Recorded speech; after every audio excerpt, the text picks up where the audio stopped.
नमामीश्वरं सच्चिदानन्दरूपम्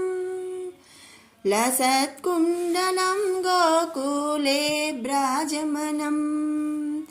नमामीश्वरं सच्चिदानन्दरूपम् लसत्कुण्डलं गोकुले ब्राजमनम् यशोदाभियोलुकालादवमानम् परामृष्टमत्यन्ततो धृत्यगोप्या यशोदाभियोलुकालादवमानम् परामृष्टमत्यन्ततो धृत्यगोप्या रुदन्तं मुहुर्नेत्रयुग्मं रुजन्तम् कराम्भोजयुग्मेन सातङ्कनेत्रम् मुहुश्वासकं पत्रीरेकां ककण्ठा स्थितग्रैव दामोदरं भक्तिबद्धम् इति दृक्सलीलाभिरानन्दकुण्डे स्वघोषं निमज्जन्तमाख्यापयन्तम् तदीयेषितग्नेषु भक्तेर्जितत्वं पुनः प्रेमतस्तं सेतावृत्तिवन्दे वरं देवमोक्षं न मोक्षावधिं वा न चान्यं ऋणेऽहं वरेशादपीह इदं ते वपुर्नाथ गोपालभालं सदा मे मनस्या वीरास्तं किमन्तैः इदं ते मुकाम्भोजमत्यन्तनीलैः वृतं कुन्तलैः स्निग्धरक्तैश्च गोप्या मुहुश्चुम्बितं बिम्बारक्ताधरं मे मनस्या विरुस्तामलं लक्षलाभै नमो देवदामोदरानन्तविष्णो प्रसीद प्रभो दुःखजलाब्धिमग्नम् कृपादृष्टिवृष्ट्यातिदिनं बतानु गृहाणे समामज्ज मेध्यक्षिदृश्य कुबेरात्मजौ बद्धमुदैव यद्वत्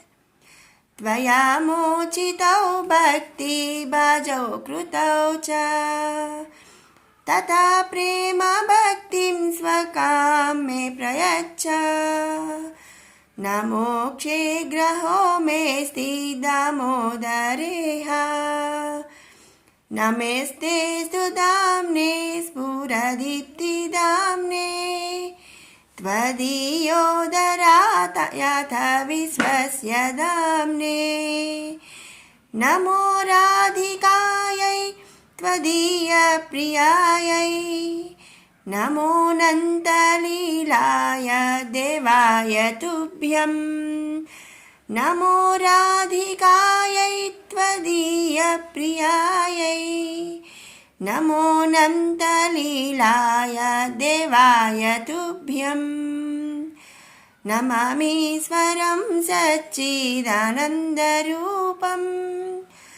लसत्कुण्डलं गोकुले ब्राजमनम् नमामीश्वरं सच्चिदानन्दरूपम् लसत्कुण्डलं गोकुले ब्राजमनम् नमामीश्वरं सच्चिदानन्दरूपम् लसत्कुण्डलं गोकुले ब्राजमनम् नमामीश्वरं सच्चिदानन्दरूपम् लसत्कुण्डलं गोकुले ब्राजमनम् यशोदाभियोलुकालादवमानम् परामृष्टमत्यन्ततो धृत्यगोप्या यशोदाभियोलुकालादवमानम्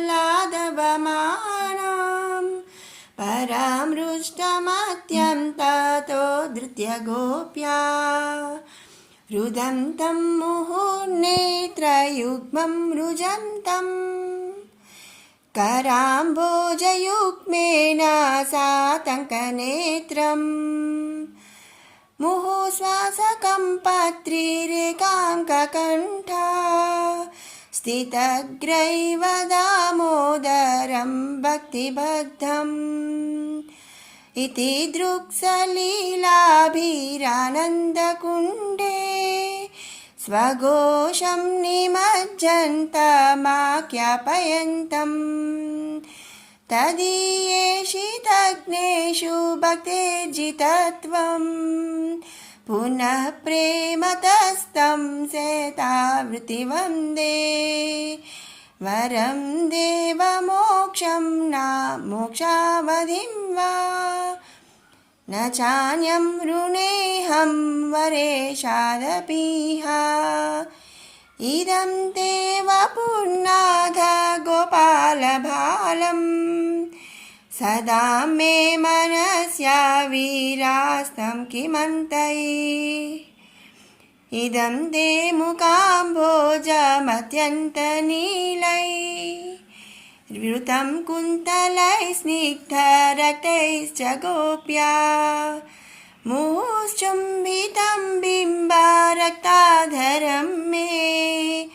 मनस्याविरुस्तामलं लक्षलाभै नमो देवदामोदरानन्तविष्णो प्रसीद प्रभो दुःखजलाब्धिमग्नम् कृपादृष्टिवृष्ट्यातिदिनं बतानु गृहाणे समामज्जमेध्यक्षिदृश्य कुबेरात्मजौ बद्धमुदैव यद्वत् त्वया मोचितौ भक्तिभाजौ कृतौ च तथा प्रेम भक्तिं स्वकां मे प्रयच्छ न मोक्षे ग्रहो मेऽस्ति दामोदरेह न मेस्ते सुदाम्ने स्फुरदीप्तिदाम्ने त्वदीयोदरात् याथ विश्वस्य दाम्ने नमो राधिकायै त्वदीयप्रियायै नमो नन्दलीलाय देवाय तुभ्यं नमो राधिकायै त्वदीयप्रियायै नमो नन्दलीलाय देवाय तुभ्यं नमामीश्वरं सच्चिदानन्दरूपम् लसत्कुण्डलं गोकुले ब्राजमनं नमामीश्वरं सच्चिदानन्दरूपम् लसत्कुण्डलं गोकुले ब्राजमनीश्वरं सच्चिदानन्दरूपम् लसत्कुण्डलं गोकुले ब्राजमनं नमामीश्वरं सच्चिदानन्दरूपम् लसत्कुण्डलं गोकुले ब्राजमनं यशोदाभियोलुकालादवमानं परामृष्टमत्यन्ततो धृत्यगोप्या यशोदाभियोलुकालादवमानं परामृष्टमत्यन्ततो धृत्यगोप्या रुदन्तं मुहुर्नेत्रयुग्मं रुजन्तम् कराम्भोजयुग्मेन सातङ्कनेत्रम् मुहुश्वासकम्पत्रिरेकाङ्ककण्ठा स्थितग्रैव दामोदरं भक्तिबद्धम् इति दृक्सलीलाभिरानन्दकुण्डे स्वघोषं निमज्जन्तमाख्यापयन्तम् तदीयेषितज्ञेषु भक्तेर्जितत्वम् पुनः प्रेमतस्तं सेतावृत्तिवन्दे वरं देवमोक्षं न मोक्षावधिं वा न चान्यं ऋणेऽहं वरेशादपीह इदं ते वपुर्नाथ गोपालभालम् सदा मे मनस्या वीरास्तं किमन्तैः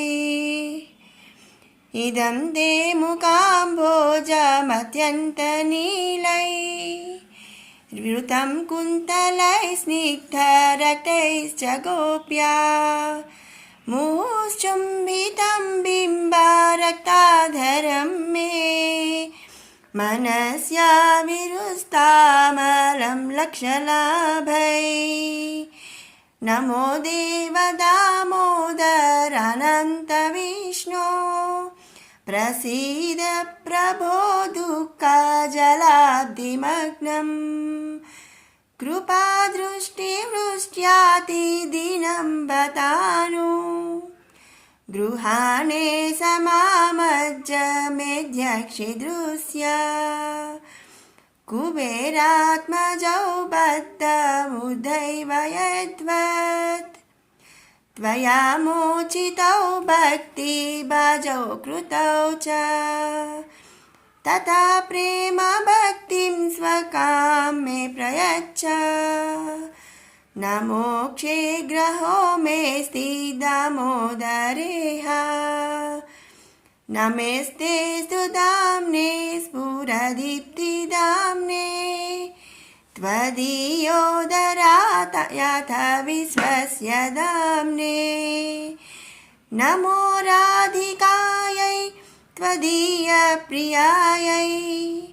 नमो नन्दलीलाय देवाय तुभ्यं नमो राधिकायै त्वदीयप्रियायै नमो नन्दलीलाय देवाय तुभ्यं नमामीश्वरं सच्चिदानन्दरूपम् लसत्कुण्डलं गोकुले व्राजमानं